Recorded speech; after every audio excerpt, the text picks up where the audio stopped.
Je me nomme Paul Abadie. Je suis né à Paris, le 9 novembre 1812. Fils d'architecte, j'ai moi-même rapidement embrassé la carrière. À l'âge de 33 ans, je fus nommé second inspecteur des travaux de la cathédrale Notre-Dame de Paris, où je collaborais avec l'illustre Eugène Viollet-le-Duc.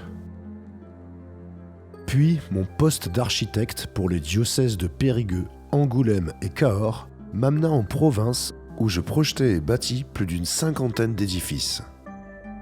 À l'heure où je vous parle, je suis engagé depuis 10 ans sur l'incommensurable chantier de la basilique du Sacré-Cœur de Montmartre. À l'aurore de mes 72 ans, en verrai-je la fin ? Le Sacré-Cœur n'est pas le premier défi qu'il me fut donné de relever. C'est à Bordeaux que mes souvenirs m'appellent, et au chantier de restauration de la tour isolée de l'église Saint-Michel.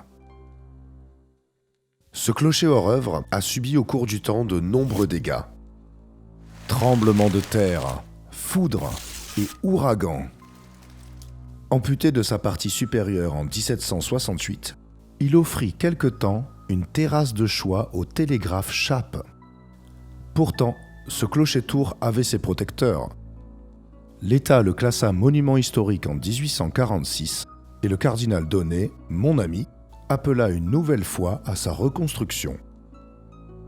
Quel effet saisissant, immense, devait produire cette tour isolée lorsqu'elle possédait encore sa flèche terminée par une croix élevée à 320 pieds au-dessus du sol. Je présentai donc en 1857 un mémoire exposant un projet de restauration. Ce dernier fut validé par la Commission des monuments historiques de la Gironde l'année suivante.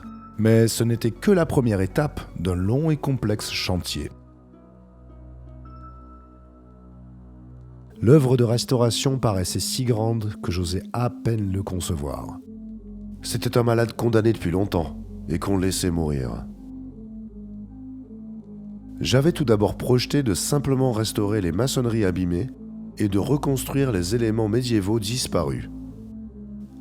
Une fois les 6 contreforts rénovés, je décidai en plus d'ouvrir de grandes arcades à la base.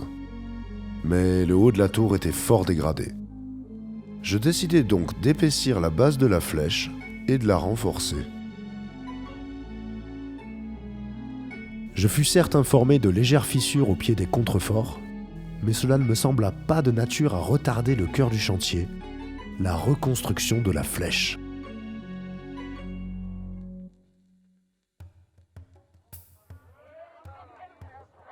L'affaire était plus grave qu'il n'y paraissait.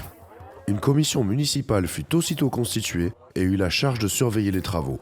Elle n'autorisa pas la poursuite du chantier tant que la base du monument ne serait pas consolidée.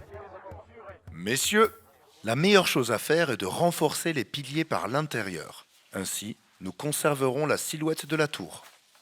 Allons, monsieur Abadie, ces renforts vont pousser les piliers vers l'extérieur et vont tout bonnement faire s'écrouler la tour. Non, nous pensons qu'il faut au contraire épaissir les contreforts par l'extérieur. Par l'extérieur ? Mais messieurs, l'aspect de la tour en serait irrémédiablement transformé, alors que j'en proposais à l'origine une restauration archéologique. La commission des monuments historiques et la commission municipale parlent d'une même voix. Monsieur Abadie, vous renforcerez la base de la tour par l'extérieur afin d'en stopper les désordres. De guerre lasse, j'avais accepté les conclusions des commissions. Même la presse me reprochait de ne pas faire suffisamment pour Saint-Michel. Eh bien soit, s'il me faut reconstruire la tour, je ne regarderai pas à la dépense.